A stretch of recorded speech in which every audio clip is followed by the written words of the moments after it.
नमस्कार, एक बार फिर से मैं आप सभी के सामने उपस्थित हूँ बेहद महत्वपूर्ण टॉपिक के साथ। और आप सभी को पता है कि दिल्ली में इस समय अवैध कब्जा हटाए जाने को लेकर के पुलिस और जो वहाँ के वर्ग थे उनके बीच में झड़प हुई, पत्थरबाजी शुरू हो गई।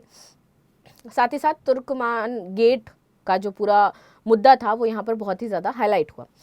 लेकिन ये क्यों हो रहा है कि यहाँ पर निर्माण और ये जो ढांचा है उसको हटाने, निर्माण करने, इसमें बहुत ज़्यादा समस्या दिल्ली में आती है। क्यों आती है? तो उसके पीछे का कारण है, यहाँ पर है हमारा दिल्ली स्पेशल प्रोविंसेस एक्ट। तो ये जो दिल्ली स्पेशल प्रोविंसेस एक्ट है, यही आपकी निर्माण पर कार्रवाई की सबसे बड़ी बाधा बना हुआ है।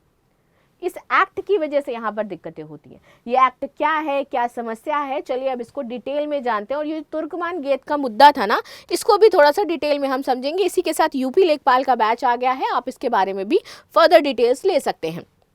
चलिए आगे समझते हैं क्या है दिल्ली स्पेशल प्रोविंसेस एक्ट। अवैध निर्माण पर कार्रवाई में आ रही है बड़ी बाधा, क्योंकि इसी एक्ट की वजह से यहाँ पर सरकार के जो हाथ पैर हैं वो बंधे हुए हैं। राइट, चलो आगे आ जाते हैं। तो दिल्ली स्पेशल प्रोविंस एक्ट आज राजधानी दिल्ली में अवैध निर्माण और अतिक्रमण के खिलाफ कार्रवाई के रास्ते में सबसे बड़ी बाधा बनता जा रहा है।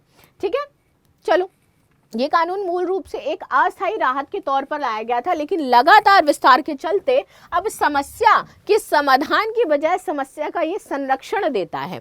दिल्ली में आज 50 लाख से अधिक अवैध निर्माण मौजूद हैं, जिनमें अनाधिकृत कॉलोनियां हैं, झुग्गी झोपड़ियां हैं, गांव वाली आबादियां हैं और व्यावसायिक अतिक्रमण हुआ है। विशेषज्ञों का मानना है कि इस एक्ट ने प्रशासनिक एजेंसियों को कार्रवाई ना करने का कानूनी बहाना दे दिया है। दिल्ली प्रोविंसेस एक्ट, तो ये national capital territory of Delhi laws second act 2011, ये एक्ट अस्थायी केंद्रीय कानून था जो दिल्ली के कुछ श्रेणियों में अवैध निर्माण, अतिक्रमण और अनधिकृत विकास को एक निश्चित समय तक के लिए अलाउ कर रहा था। ये था आपका सीलिंग, तोड़फोड़, दंडात्मक कार्रवाई से सबसे सुरक्षा देता था। कब और क्यों लाया गया था? तो ये वर्ष 2006 से 7 के बीच में सुप्रीम कोर्ट द्वारा नियुक्त मॉनिटरिंग कमेटी के निर्देश पर लाया गया था। दिल्ली में अवैध निर्माणों के खिलाफ बड़े स्तर पर जो कार्रवाई हुई थी, उसमें यह कार्रवाई राजनीतिक, सामाजिक और जन आक्रोश को और भी ज्यादा बढ़ा रही थी। तत्कालीन कांग्रेस सरकार ने सुप्रीम कोर्ट का आश्वासन दिया था कि दिल्ली में अवैध निर्माण समस्या का स्थायी समाधान निकाला जाएगा।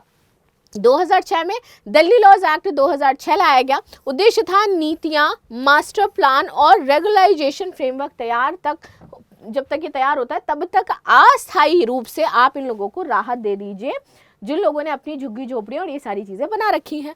अब 2007 में पहली बार ये एक्ट लागू होता है। ये एक्ट 8 फरवरी 2007 तक बने अवैध निर्माणों पर सीलिंग, डेमोलिशन, अगर हम इसको डिमोलिश कर रहे हैं, और दंड पर रोक लगाता था।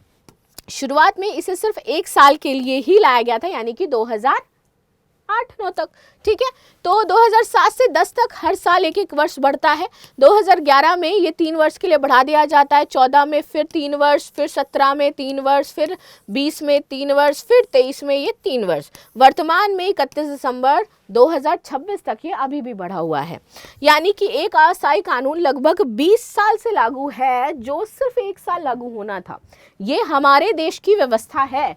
चलो, पहले सुरक्षा सीमा 8 फरवरी 2007 तक थी, 14 में संशोधन होता है, फिर उसके बाद फिर संशोधन होता है और ये कानून अवैध ये जो ढांचे बने इनको संरक्षण देता है।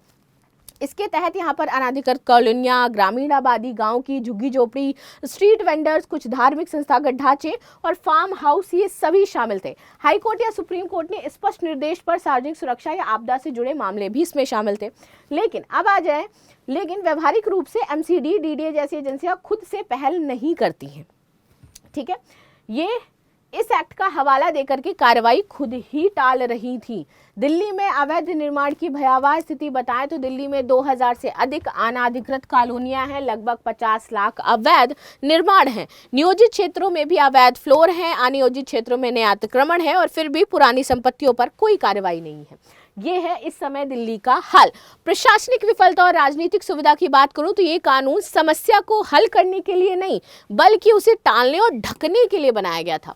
जगदीश ममग्यान, पूर्व चेयरमैन और कंस्ट्रक्शन कमेटी एमसीडी, ये एक्ट अस्थायी था लेकिन इसे बार बार बढ़ाया गया। अवैध निर्माण के लिए एक स्पष्ट सीमा होनी चाहिए थी। आज अधिकारी इसी एक्ट का सहारा लेकर के अतिक्रमण हटाने से बचते हैं। मूल उद्देश्य बनाम आज की हकीकत। तो मास्टर प्लान के अनुरूप व्यवस्थित विकास, रेगुलाइजेशन, झुग्गी पुनर्वास और स्ट्रीट वेंडर्स नीति ये लानी चाहिए थी, लेकिन नहीं लाई गई। हकीकत, नीतियां अधूरी हैं, अवैध निर्माण बढ़ रहे हैं और कानून प्रोटेक्शन लॉ बन चुका है। लास्ट में आपके लिए क्वेश्चन है, दिल्ली स्पेशल प्रोविंशियल एक्ट का आधिकारिक नाम क्या था? ये 4 ऑप्शन है, आप सभी को कमेंट में आंसर देना है। बाकी ये जो प्रॉब्लम पूरी हुई है इस पर आप सभी का क्या कहना है मुझे जरूर बताइएगा। मिलते हैं नेक्स्ट क्लास में, तब तक के लिए धन्यवाद। लाइक शेयर सब्सक्राइब करना बिल्कुल भी ना भूलें and thank you so much.